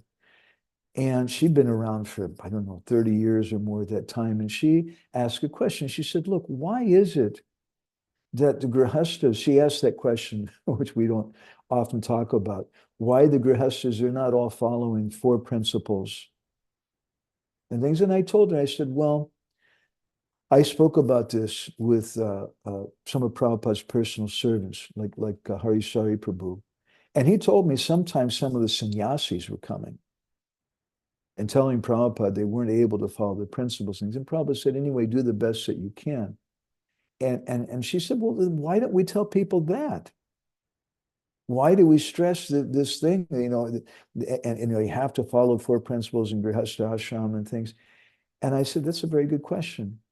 And I never heard anywhere where Srila Prabhupada directly addressed that. But my conviction is that Srila Prabhupada saw that if we don't draw the line, if we don't say these are the rules, then devotees, especially in the West, instead of Mangal Artik, they'll start having Kama Sutra classes or something. They're just going to go crazy because they're so attached to that, to sense gratification. So Prabhupada did this. And if you don't compromise, and I told her, I said, Prabhupada was kind and gentle. He told devotees, Grihastha devotees, and even sannyasis, anyway, just do the best that you can and things. He didn't hammer them. But I don't believe in compromising. I'm going to speak what Srila Prabhupada spoke. Srila Prabhupada said there's four regulated principles, and we should speak that. Even if devotees have troubles with it, we should never compromise that. Because dukkha darkans chagaraya. Even while they're engaged in their sense gratification, they're going to feel like a jerk. They're going to feel very, very fallen. Now, I know in our new age kind of philosophy today, people say, well, you should feel good about yourself. You shouldn't beat yourself on the head. We shouldn't be depressed about things. Utsahan nishchaya daryat. We should have patience, enthusiasm, and confidence. That's very important. But at the same time, we should feel terrible if we can't follow those things. And that's going to help us in our bhajan. But how is it that I feel terrible about this thing? I should feel terrible because I promised a person, I promised my Gurudev, four regulated principles. I didn't just promise to Krishna, hey, yeah, Krishna, I'm going to follow. No, you promise a person, because that person is somebody that I know. And if I don't follow those principles, I'm disappointing him. Krishna's always there, but I have this relationship with a person. It's a personal process. But our problem is we're always trying to deal with it in an impersonal way. We think, well, I'll just cut out guru, I'll cut out the sadhu, and I'll just associate with the holy name, or I'll just associate with the sadhu on my own level, my own way. And we don't get the proper result. And this is what Nityananda Das is describing in Prema-Vilas, that this thing is going on. People are doing it in the wrong way. And this is what I was reading from this recently from this very senior scholar, the biggest scholar today in Vrindavan, was saying that your average Vaishnavas, including the Babajis, don't understand the process of Krishna consciousness. And this is what Prema-Vilas is telling us. There's so many devotees who don't understand this process, and because they're not following it properly, they don't get the mercy. And they just continue, even though they're associating with my Guru Maharaj or Prabhupada or Ayendra or this or that, even though they're chanting lakhs of names, they're doing this thing and that thing, it doesn't work. They don't get the proper benefit from it because they're not opening their heart up to the Vaishnav, they're not approaching him in a proper way. So a few bombs we dropped today. I'm trying to drop them in my head because this is something that I need to hear. Does anybody have any reflections or comments or anything? Questions you'd like to share? Jai Gaur Prabhu, how you doing? Hare Krishna Prabhu, I had a question if I could. Mm-hmm. You were speaking earlier about how we have to please the devotees. But sometimes we may see that devotees misunderstand us or be inimical towards us. And I know you also often speak about the need for intimate sangha with like-hearted devotees. And I'm also thinking about, Gurudev spoke and you emphasize a lot of the time the difference between accepting like material and managerial authority and spiritual authority. And you often go as far to say that for someone to force their spiritual authority on you is like a spiritual type of rape. And it's a heavy statement that's stuck with me, because of that. And so I was wondering if you might be able to speak about this, because sometimes you're in a situation where you have to be with devotees and you feel like like one may feel like they're following the instructions of their guru to the best of their ability, but maybe the management is not pleased with them, or there just might be some kind of disconnect, and so like naturally your activities are going to be displeasing to some devotees, even though you may be trying your best. Mm-hmm. My Guru Maharaj spoke like that, and it's a fact that I have a right, I have an obligation to myself to decide who I'm going to associate with, who I'm going to surrender to. But at the same time, there are managers in the society. And Guru Maharaj spoke about that many times, about the need to be respectful and to be cooperative with them. Otherwise, the society can't go on. And just as in one example of that, my Guru Maharaj, he used to practically beat the devotees, go to the morning program, go to Guru Puja, go to Bhagavatam class, and even when his classes, probably the most asked question I heard over and over again, how can I go to somebody's class if they don't know the Siddhanta, if they say things that are wrong? And Guru Maharaj said, anyway, you go. This is what Prabhupada wanted. And you hear the verse, and maybe you hear them chant Hare Krishna, and you get some benefit from that. And moreover, my personal experience is that by associating with those devotees, even though I may not agree with them about everything, I have a problem, for example, a lot of things. I think a lot of devotees have been around for a while, have problems with the morning program sometimes. The way someone's singing a melody. I attended a Mangal Artik the other day. I really like the Mangal Artiks here in Hungary, because Shiva Ramaraj practically beats the devotees in the head, that you sing Mangal Artik very soft and very gentle. And you don't, not in a passion, because Prabhupada said that in Vrindavan. Prabhupada was real heavy about it. And so I love those real sweet, gentle Mangal Artiks. And there was a visiting devotee a few weeks ago in Budapest. And I came in and I saw him, he's a brahmachari, and he was literally jumping up and down and going really fast with his kartals and stuff. And all the devotees who were there were just kind of rolling their eyes. And I've been through so many kirtans like that. There's so many programs, and sometimes they mispronounce the song or something, and it makes me a little discouraged. But still, I find that by going there and associating with those devotees, I please them. They're touched. They're happy that I'm coming and associating with them. And maybe I don't always agree with their Bhagavatam class or with the way they do their kirtan or this or that, but I also love them. I really, I do. I'm not just making that up. I really love those devotees. They're so special. They're doing book distribution. They're doing this or that for Prabhupada. And I appreciate the good things. And they feel that. And then what happens is I get some ability to say things, or I get some ability to inject things.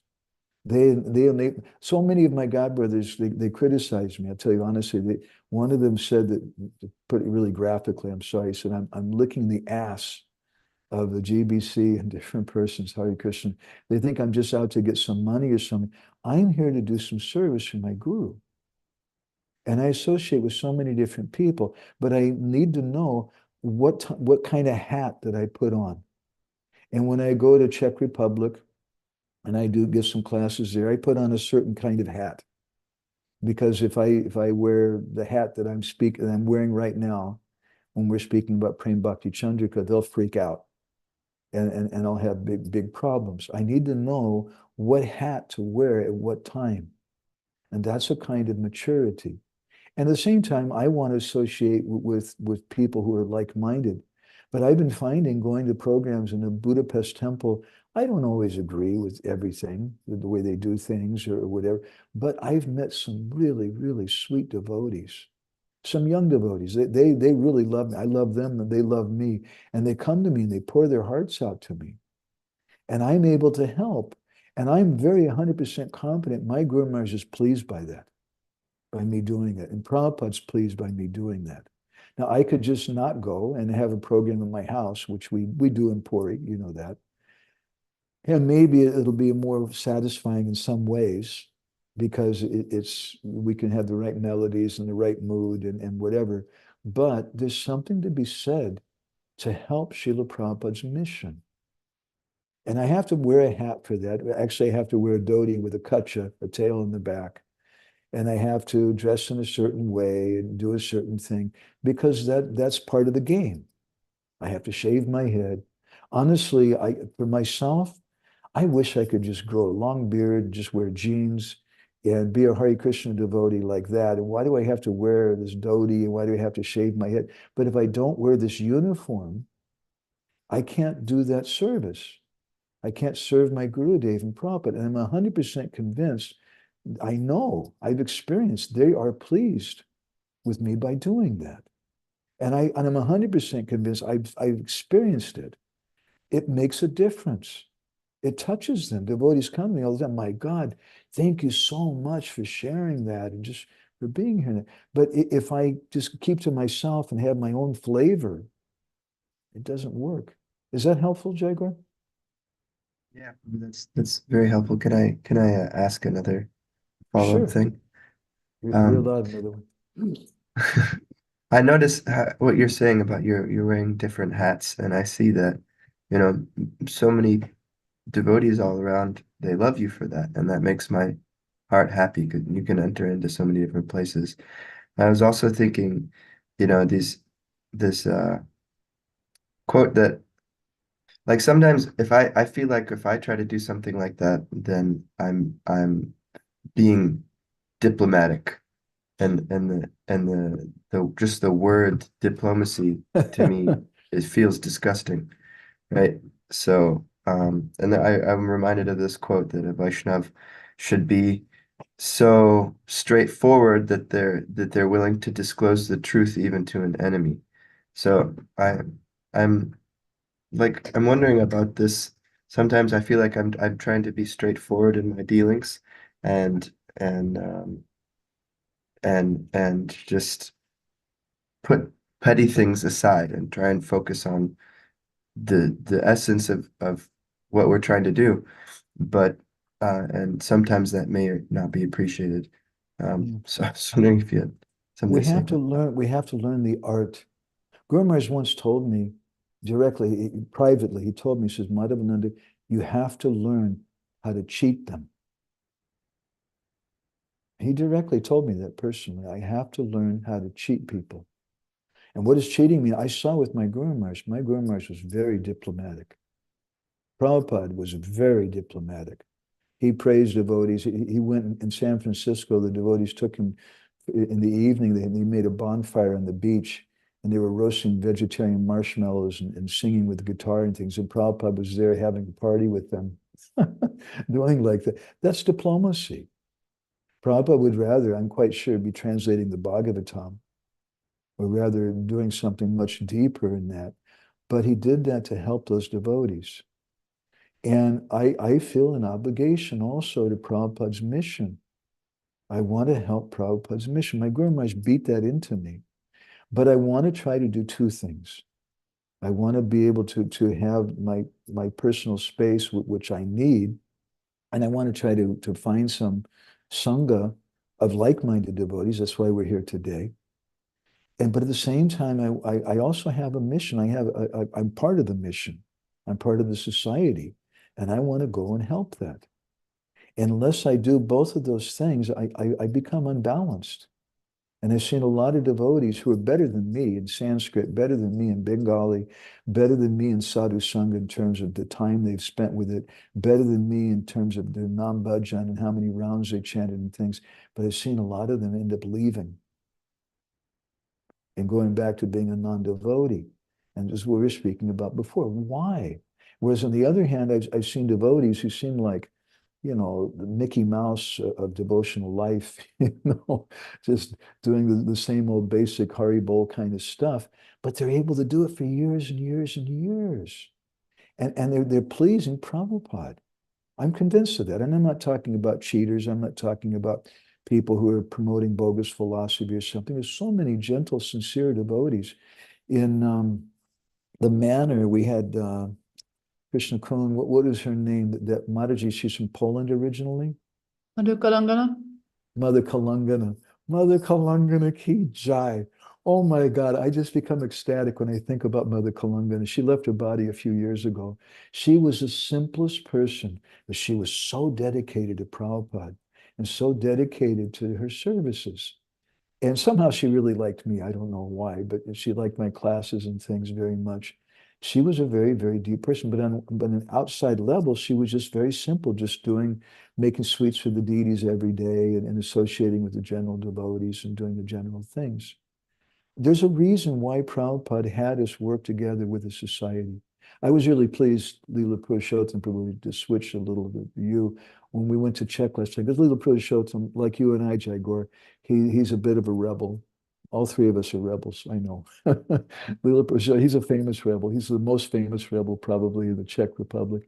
But when I went there for Gaura Purnima, it just really touched my heart, Prabhuji, how you are working with the temple devotees in such a cooperative way. And because of you and your wife, that festival was a success. It was really, really good. And you've learned the art. You have your programs in your home, with your deity worship, and you do things the way you like to do them, but you're also cooperating and working with the society. I think that's awesome. And I think by doing that, we're going to please Srila Prabhupada, which a lot of devotees talk about pleasing Prabhupada, but I think this is really the way to do it. It's something that I'm slowly learning from you, and only from you. Well, I saw it with my Guru Maharaj. My Guru Maharaj went to the GBC one year. They were complaining about him and how he was teaching this and that. And my Guru Maharaj bowed his head down. He said, beat me, chastise me. And he was sincere. He didn't like roast them and tell them, you guys are all a bunch of jerks and you're this and that and the other. He could have. But he was very, very humble, and he taught us to be cooperative. And I've seen, honestly speaking, a lot of my godbrothers can't do it. Honestly, they just can't. It's just too difficult. And why? I'm being a little brutal, I'm sorry, but I think because they're thinking more of their own pleasure, their own advancement. And I can't tolerate that. So we have to become tolerant. And unless we can be tolerant, how can we work together with the society? And how will we please Srila Prabhupada? And I'm not saying that as an institution walla. That's not my my thing at all. Huh? Okay? That we wouldn't believe you anyway. I mean, I'm accused of that sometimes. There's a few comments here from Brajaraj Gopal. Let's see. If someone's losing patience with Harinam and losing hope that its effect on his conscience are minimal, what should they be doing? We should associate properly with devotees. Parasparanu katanam pavanam bhagavadisam, Bhagavatam 3:11, 3:30. We should associate with devotees and open up our hearts to them and have paraspara, some back and forth discussions. Speak our heart. Leela Purushottam Prabhu. I had a very similar thing to Raj Gopal to this point, so I put it in now, because what I would just add to what Raj Gopal mentioned was that what I observed around myself, that often it is that devotees experience some, I'll be bold and say it, like awakening of lobha within their heart. But it seems to me that almost necessary symptom of that is not enough patience for being satisfied and happy with the steady practice as I've been doing to get the awakening of the lobha. And then we come to the point that we come to a conclusion. Now I need something more, quote unquote. Now I need something more. And it just shoots you to unreasonable steps like going to Radha Kund. But what I want to mention, what's strange for me is that it's based really on, and I would believe in some genuinity of that experience of lobha, of that inner desire to really get Krishna, serve Krishna. Finally, after years of practice, you can feel something tangible, something that you really can touch, and then you grasp, you hold it for yourself, you experience it. But it almost always comes together with that symptom of impatience, and it disharmonize our approach to the steady practice that we maybe done to achieve that platform. So if you could share some thoughts on that, because I'm quite sure you observed that too. Yeah. I first of all, I'll be back with my picture in a minute. I really believe firmly that Srila Prabhupada's process works. I really believe that Srila Prabhupada knew what we need to make advancement and to get perfection. I really believe that.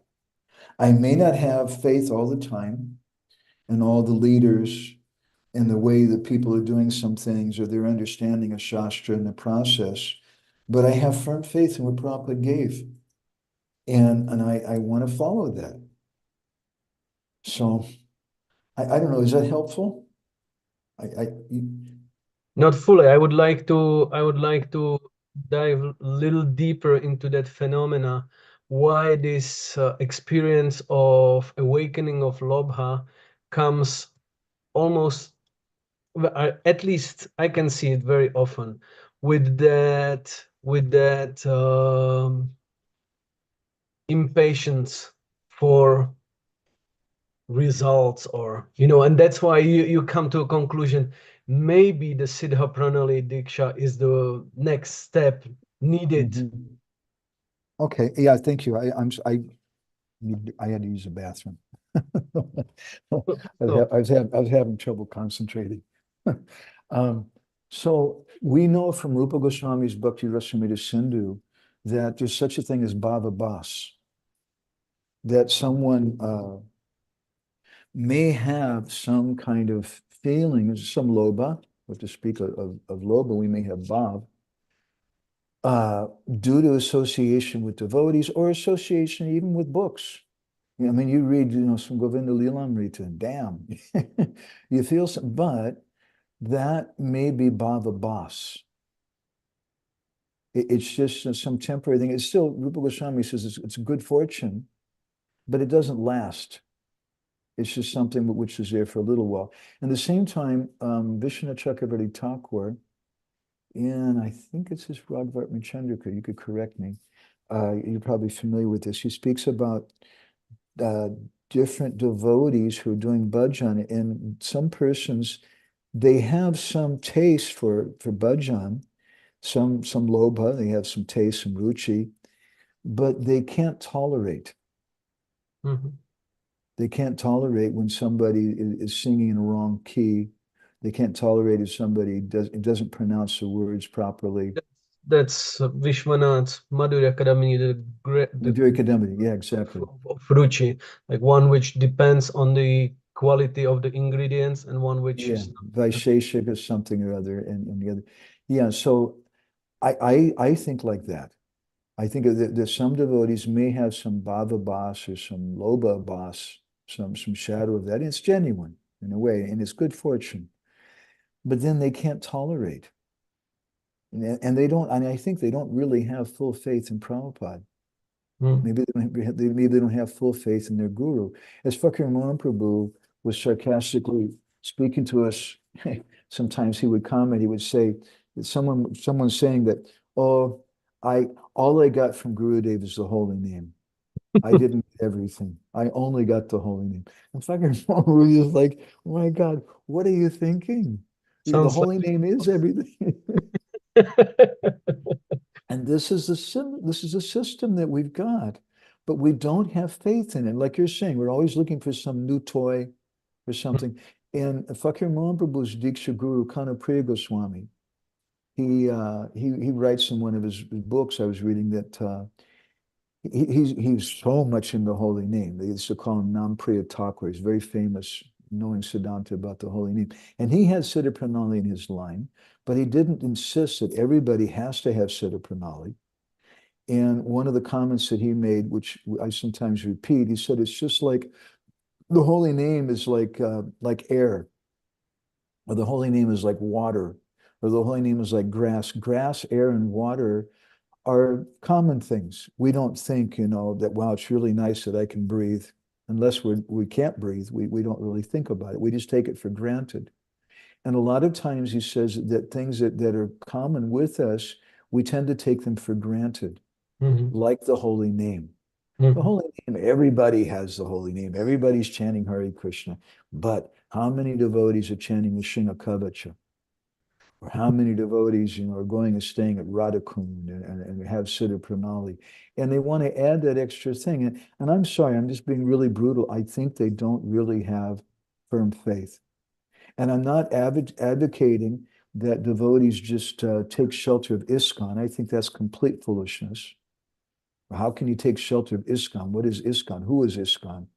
Devotees should take shelter of the process, which is what ISKCON is meant to promote. And that process, sometimes we may see that it's not being practiced in the right way. So I may keep some distance from them, but I may still encourage them because it's a worldwide movement. And Prabhupada said some people will come who eat meat, but they'll still contribute. We were walking around here in the village a couple of days ago, and I made a really good friend. His name's Burfi, Bhakta Burfi. He's not initiated. And Bhakta Burfi is a I forget what you call him. He's a dog, four-legged dog. And Burfi just loved me. And I liked him. And we really hit it off together. And his owner, I don't think they're the most strict persons in the world. They have a dog and they have a cat and different things, but they're devotees. They believe in Krishna, and I love them. I was really appreciative of them. I liked their dog even. They had a cool dog. Burfi's pretty nice. We should love and appreciate and encourage everyone.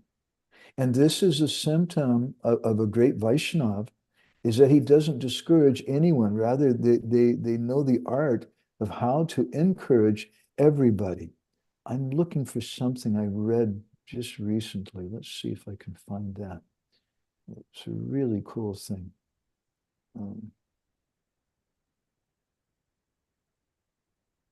Here it is. This is a saying from a non-devotee, someone that sounds like an Islamic person, Mustafa Ibrahim. May you never be the reason why someone who loved to sing doesn't sing anymore. Or why someone who dressed so uniquely now wears plain clothing.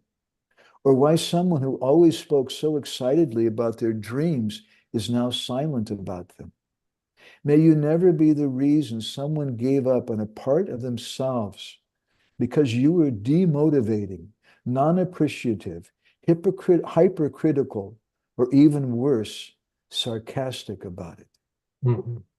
Oh, that really hit my heart. And I see those faults in myself. Sometimes I'm sarcastic with people. I'm demotivating. I'm hypercritical.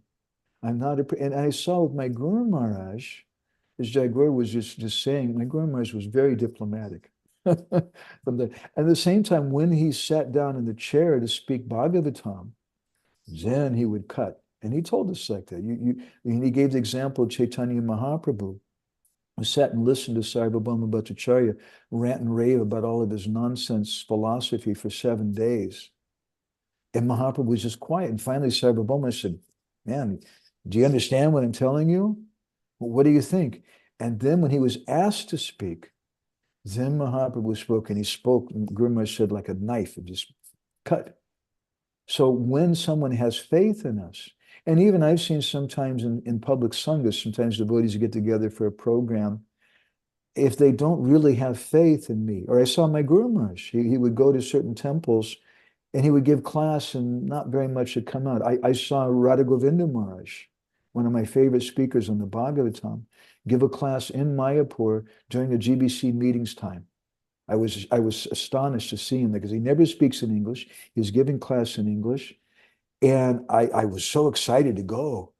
And then I was so disappointed. He didn't say practically anything.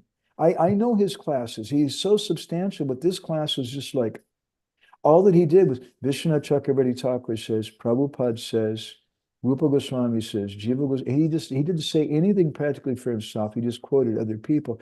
And then I could understand something. I could understand that he's speaking in a certain way because the devotees who are there don't all have faith in him. Mm-hmm. Because Ashradadani Vimukhi Pashin Vitiyas Chopa Desha Shiva Namapa Radha. The ninth offense of the holy name is to preach to someone who doesn't have faith in us. And no matter how entertaining it is, to think, man, I really told those guys, I really let them have it.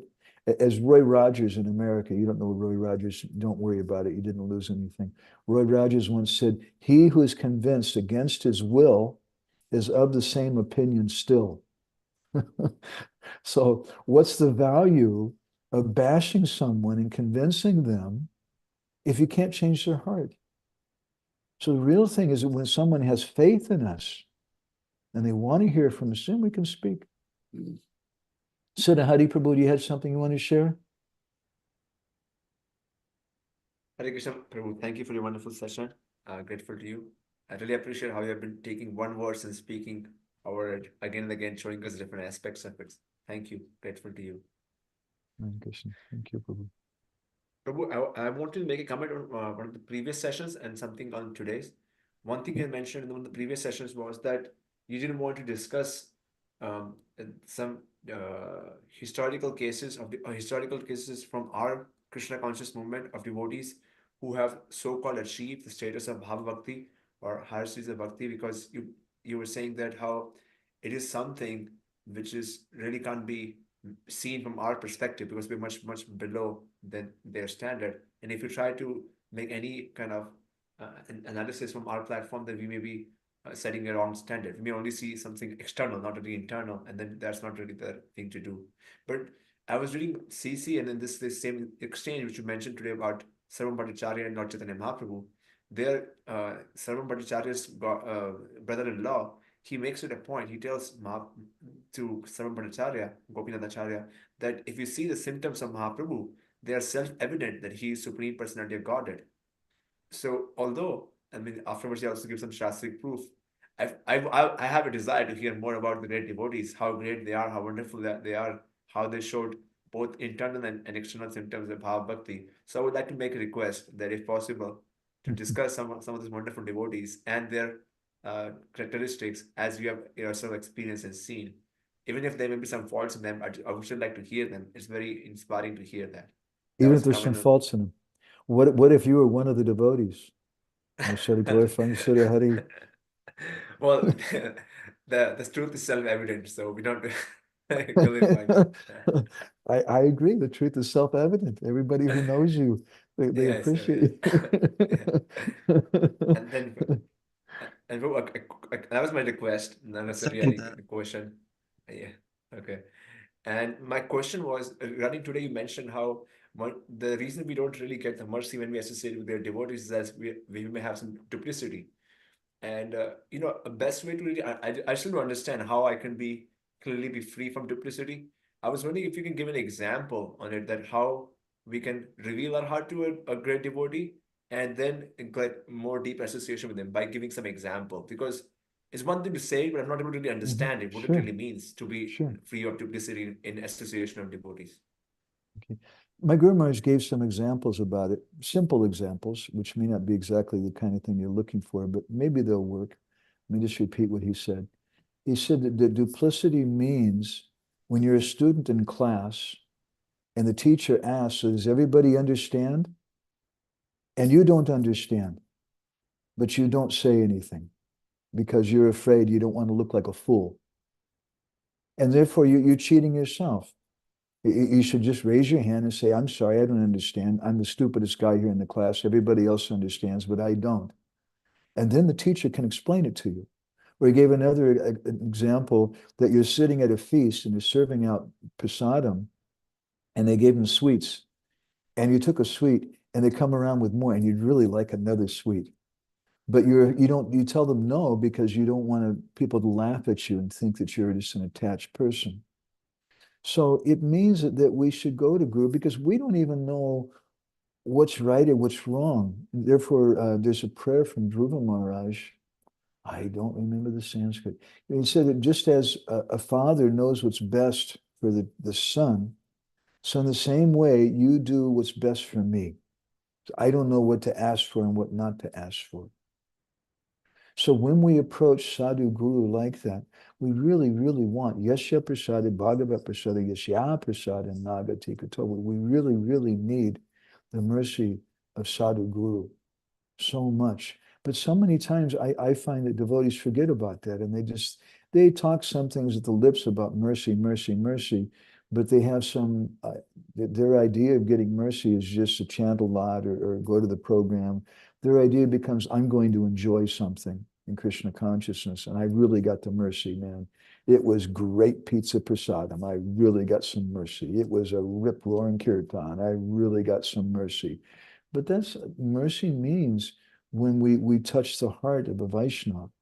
And how we touch their heart, that's the art of association. And that's something that we need to learn.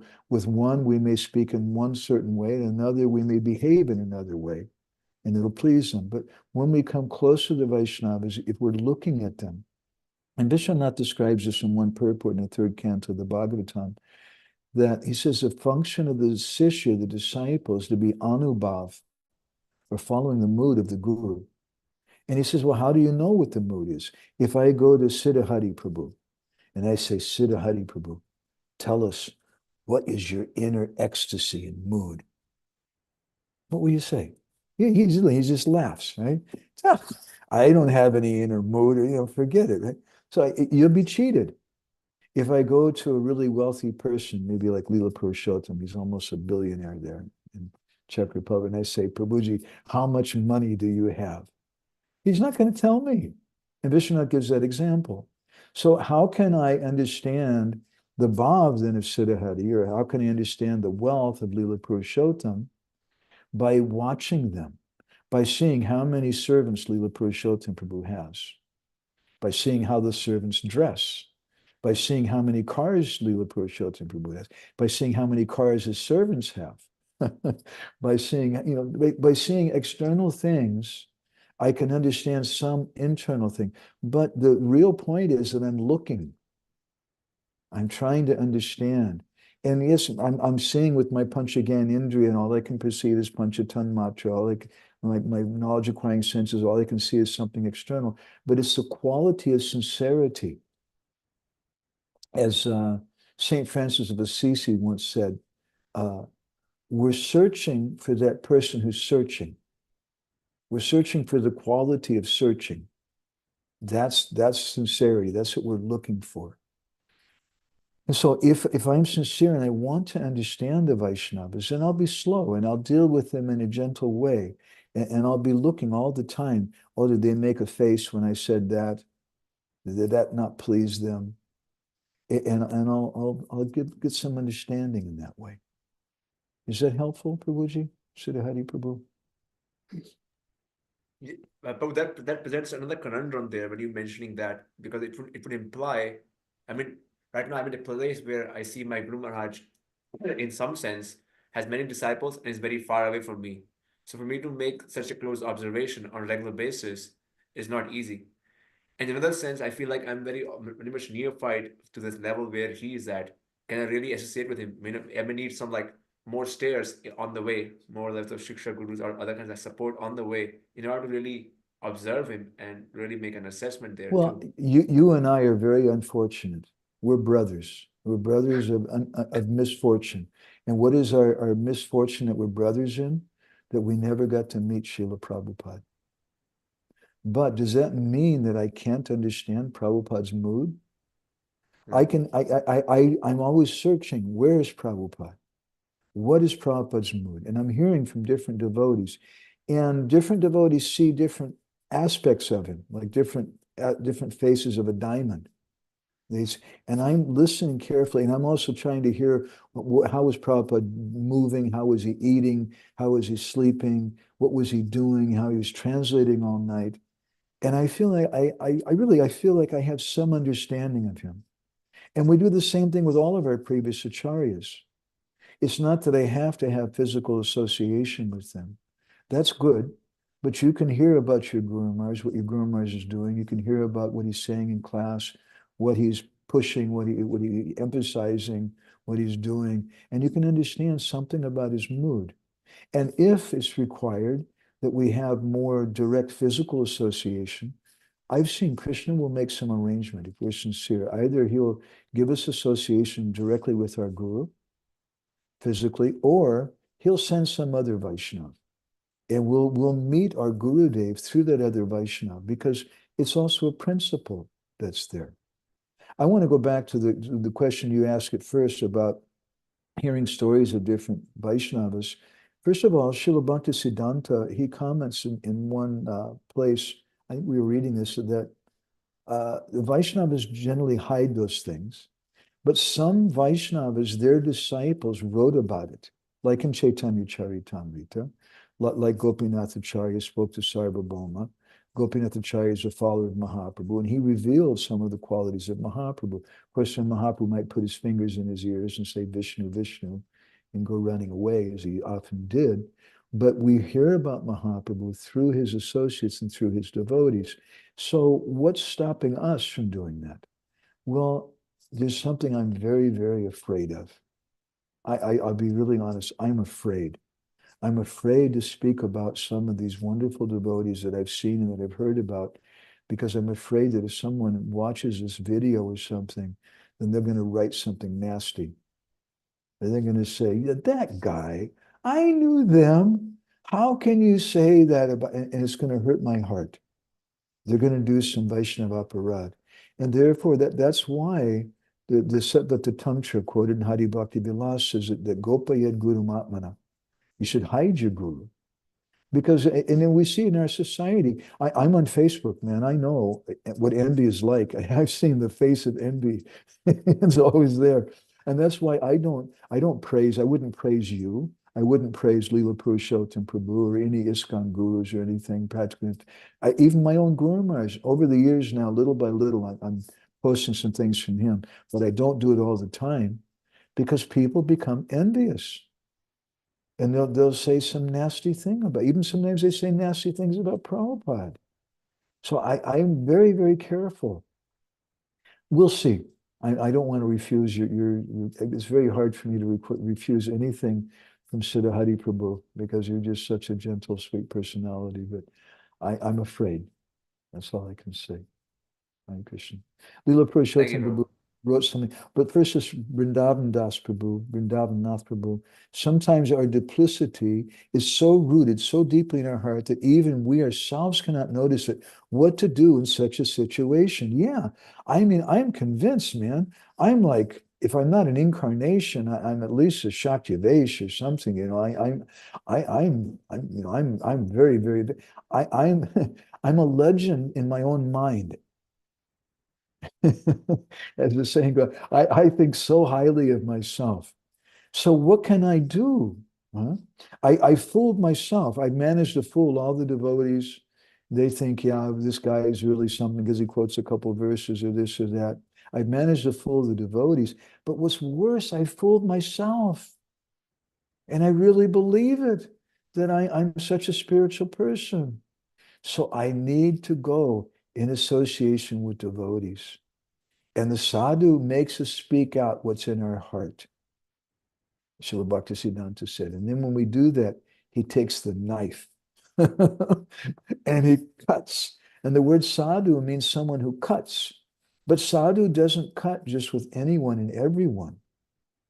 Sadhu cuts when we come close to that person, when they see that we have faith in them. So we have to be steady. We have to be sincere and associate in a sincere way with sadhu by revealing our heart, not being duplicitous. And then sadhu will take a knife. I can tell you, I'm shameless. I'll tell you, my Guru Maharaj hit me, I can think at least 4 different times, and sometimes hard. He slapped me in the face once really hard. Don't tell the GBC that, the people, that they'll make a court case against him or something. I don't know. But he did like that. And I accepted that. And it was so good for me. It was so much needed. But, Lila Purushottam, I love you, but I don't think I could accept it if you came and slapped me in the face. I'm sorry. I don't think I could do that. I can't do that with everyone. Your slap. Yeah, you say like that. We'll see. Fakir Mohan Prabhu once, he was with one of his Siksha gurus who was the author of the Gaudiya Vaishnavabhidan. Who was it? Yeah. Haridas Das Babaji. Yeah. And someone asked Haridas Das, why don't you accept any disciples? And he said, I don't see anybody qualified. And they said, what about your personal servant, Fakir Mohan? And he said, oh, he's not qualified. And Fakir Mohan Prabhu told me this story. He like, what do you mean? I'm like, he said, what is qualified? And he said, if I told him to jump in the Ganga and drown himself, would he do it? And Fakir Mohan Prabhu looked at him and said, tell me. And Haridas Das, he backed up because he could see this boy, Fakir Mohan was a young boy at the time, this boy means it. If I tell him to go drown himself in the Ganga, he'll go jump in the river and do it. So in that sense, to accept a slap is quite an easy task. Yes. And even we can tell people, like I'm telling you about it, and then it sounds good. Yeah, Madhavananda is really, wow, he's really sincere. And it may be a kind of faint praise for myself even. Lila Purushottam made a comment. I'll read your comment. I just wanted to ask from the last time whether you looked into that question I didn't on Mantra-maya Upasanam and Swarasika Upasanam. I don't want to. Just remind me about it. I'm not finished yet with the Siddha-pranali stuff. We'll go. Siddha Haripu wants to hear the story behind the slap. Well, one time I was walking with Guru Maharaj in the morning. We used to go, 2 or 3 of us, not everybody, but a few of us who were really greedy to get association with Guru Maharaj. We'd go there and wait for him when he would walk to the temple in the morning. And one morning, and he would go every morning, come out of his hut, he would go to the temple of Radha Gopinath, and then he would go to Krishna Balaram Mandir. Radha Gopinath has a separate small temple. And one morning I was walking ahead of him, and all of a sudden, someone was ripping my dhoti. And what was going on? And my dhoti had a tear in it. And I thought, I'm a really advanced, like Babaji person or something, I don't. And Guru Maharaj saw the tear in my dhoti, and he took his cane and stuck it in the tear and was ripping my dhoti. Like he ripped it really like a big, big piece out of it. To chastise me like that. Once, there's a few times. Once Guru Maharaj had told me when we were traveling together that I should always keep his bag. I had a bag on my shoulder with his passport and my passport and a few documents and things. And Guru Maharaj told me I should always keep that bag closed. And we were in the airport at one point, and I'd forgotten to close the bag. And he slapped me in front of it, in public, in front of everybody. He did that a couple of times. Like 3 times he slapped me in public in front of different people. And once I traveled with him for about 6 weeks. I didn't have so much association with Guru Maharaj, some. But for about 6 weeks, I was his personal servant. And during that time, I slept under his bed. quite often. I would sleep on the floor next to his bed. I was with him about 23 and a half hours a day. The other half an hour was when he was in the toilet by himself. And at that time, I'd lean up against the door and I'd sleep because he was sleeping on average about 3 hours a night. And I was also doing the same thing for 6 weeks. I don't know how I did it, but for 6 weeks, I was sleeping one night I got sick and Guru Maharaj insisted I slept for 5 hours. And 1 month I did like that. And honestly, after that, when we went back, I was tired. I was really tired. And then I was carrying this bag on my shoulder when we got on a plane. At that time, that was 1994, so I was 34 years old. And Bhakti Sri Damodar Maharaj, when we visited France, he gave us a couple of jars of honey from the bees there. And I was carrying those jars. At that time, the rules were different. I was able to carry them onto the plane. And we got on, we've been traveling so much with Guru Maharaj, but we always had assigned seats and things, and it was easy. But all of a sudden, we get on a plane in Delhi. After this all-night flight from London, I hadn't slept except for 3 hours a night for a month and a half. And then we fly an overnight flight. I didn't sleep on that flight. I was really like practically hallucinating. And then I've got Guru Maharaj on my arm. And we're on this crowded plane, and it's an Indian plane. Everybody's pushing and shoving and things. And I've got this jar of honey, 2 jars of honey in the bag, and I'm trying to balance the jars of honey, balance Guru Maharaj in my arm, work with the crowd, and I'm so tired. And then we got to the seat. And for the first time in this month and a half during our flights, I look on the seat, and Guru Maharaj he was supposed to sit in the middle. I would sit on the outside. So in case he had to go to the toilet, I could get up and walk with him to the bathroom. But this time there were 3 seats. And on the inside seat by the window was a young girl. And Guru Maharaj is supposed to sit in the middle seat. I didn't say anything. I didn't do it. I was just confused. And I was only confused for a few seconds, really. And you can't blame me, please. A month and a half, 3 hours of sleep, the jars of honey, my Guru Maharaj, crowded plane. My brain was not. And Guru Maharaj started shouting at me. The whole plane became quiet and everybody was staring at us. And he started shouting at me, idiot, idiot. And he hit me and he shoved me into the seat next to the girl. And I have to say, honestly, for 1 second, I thought, that's not fair. That's not fair. I don't deserve that. I honestly, for one moment, I thought, and then I came to my senses and I accepted that. Thank you, Guru Maharaj. I needed that. That was his blessing. Why did he say I was an idiot? Because obviously he's not going to sit next to the girl. But I didn't know. There was no protocol. There was no rule, no standard procedure what to do in that situation. And he needed to go to the bathroom sometimes, and he'd need me on the outside. So I was just confused. But he took the opportunity, I think, to call me an idiot, maybe because I was being an idiot, but because he wanted to smash my false pride, and which is really, really special mercy. Okay? Jaigor's got to go. I think we should stop unless somebody else has any reflections or comments or anything. I hope everybody's having a wonderful Ram Navami. We're going to go for prasadam here pretty soon. We've been fasting all day. I'm ready for prasadam. We had a little bit of fruits earlier today. I have to confess. Don't tell anybody here that, but I had some fruits. But it was very little. Okay. So thank you all very much. So I want to continue with this. I'm sorry if anybody doesn't like the subject, but we're going to talk, and eventually, I'm not sure if it's the next session or not, but I want to talk about bhajan, the system of bhajan, the system of chanting the holy name, and why it doesn't work for us. We touched a little bit on that today, the system pleasing Guru and that, but it's a big topic, and there's more to it about that. Okay, so thank you all so much for your sangha. Shri Ram Navami ki, Srila Prabhupada ki, Gaur Premanandi Hari Hari Bo, Vansha Kalpatarubhishcha Kripa Sindhu Bheva Cha Patitanam Pavane Vaishnava Namo Namaha Nandakoti Vaishnava Vrinda ki jai. Leela Purushottam, please remind me. I'm so forgetful. I'll work on your question.